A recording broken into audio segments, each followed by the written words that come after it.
और जिस तरह का मुल्क हम ले रहे थे, हमारे अकाबिर की तजवीज थी, अगर उस तरह का मुल्क ले लिया गया होता तो सूरत हाल बिल्कुल मुख्तलिफ होती। मैं दोबारा कह रहा हूं आपसे, फिर से कह रहा हूं, हम पूरा हिंदुस्तान लेने की बात कर रहे थे और वो जो तकसीम दो कौमी नजरिए के नतीजे में हुई थी, वो मुल्क की तकसीम नहीं थी, मुसलमानों की तकसीम थी। वो तो मुसलमानों को तकसीम कर दिया गया। ये जो क्राइसिस है आज हमारे सामने, याद रखिएगा, ये जो नया क्राइसिस है, ये नया नहीं है, ये पुराना है। और ये क्राइसिस सिर्फ इस वजह से है कि दोस्तों ने इसे तकसीम करवा दिया। ये तकसीम नहीं हुई होती तो ये क्राइसिस इस तरह नहीं होता, फिर हम दूसरी तरह डील कर रहे होते। महमूद मदनी क्या बोल रहा है, ये इसलिए महत्वपूर्ण है, ये दारुल उलूम देवबंद की जमीयत उलेमा हिंद जैसे संगठन से जुड़ा है। ये मैनेजमेंट लोगों में से एक है, करोड़ों मुस्लिम इसको सुनते हैं।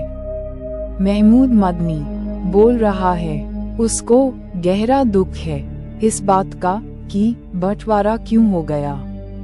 उसको दुख इस बात का नहीं है भारत माता का बंटवारा हो गया, दुख इस बात का है 25 करोड़ पाकिस्तान मुस्लिम, बांग्लादेश मुस्लिम, भारतीय मुस्लिम अगर साथ होते तो अब तक वो पूरे भारत को इस्लामिक भारत बना चुके होते।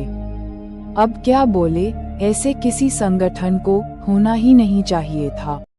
100% मैं ये डिफरेंस फील करती हूँ। इसके लिए मैं हमारे देश की गवर्नमेंट को ब्लेम करूंगी कि क्यों आपने इस तरह की तंजीमों को, सऊदी अरेबिया का जिक्र किया आपने, वहां कौन सी आपको दारुल उलूम, दारुल फलाना, दारुल बिस्ताना दिखेगी, लेकिन आपने क्यों यहाँ पर इन सबको रखा है। आप वोट्स के इतने भूखे हो, आपको किस बात का डर है कि आप ऐसी तंजीमों पे ताला नहीं लगाते।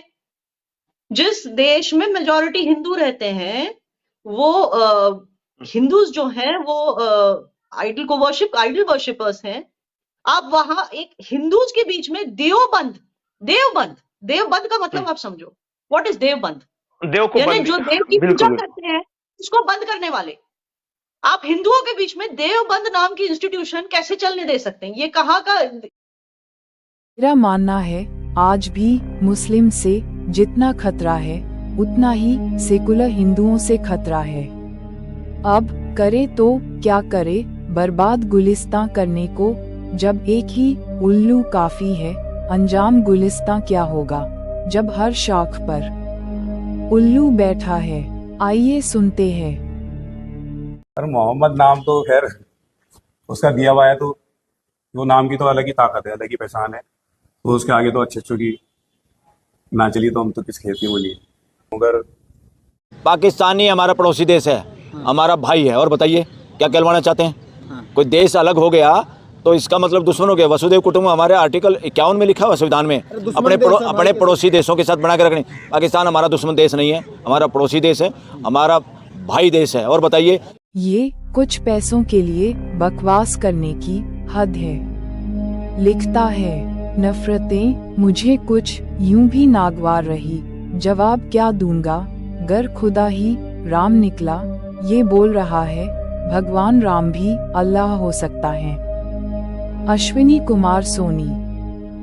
मुल्क हमारा है, अच्छी तरह समझ लीजिए, ये हमारा मुल्क है और जो हमारी जिम्मेदारी है इस मुल्क के लिए वो हम निभाएंगे हर हाल में इंशाअल्लाह। कोई समझौता नहीं होगा उसको। हमारा मजहब अलग है जरूर, हमारा लिबास अलग है, हमारी तहजीब भी अलग है, हमारे खाने पीने का तरीका भी अलग है, और तुमको अगर बर्दाश्त नहीं है हमारा मजहब तो तुम कहीं और चले जाओ। मुझे नहीं लगता किसी लोकतांत्रिक सरकार में जो आम सनातनी हिंदू चाहते हैं उसको पूरा करने की साहस है। सिर्फ चीन का मॉडल ही भारत माता और सनातन की आखिरी शरण स्थली भारत को बचा सकता है। इटली के महान राजनीतिक विचारक मैकियावली का कहना है, एक राजा अपनी जनता के सुरक्षा और समृद्धि के लिए उचित अनुचित साधनों का प्रयोग कर सकता है। सब कुछ धर्म है।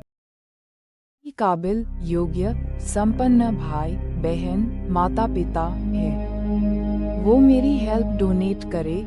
मेरी हेल्प डोनेट से आपके सामाजिक आर्थिक स्तर में कोई कमी नहीं होगी, बल्कि आध्यात्मिक रूप से वृद्धि ही होगी। सभी योग्य संपन्न भाई बहनों से माता पिता से विनती है। सभी को राम राम।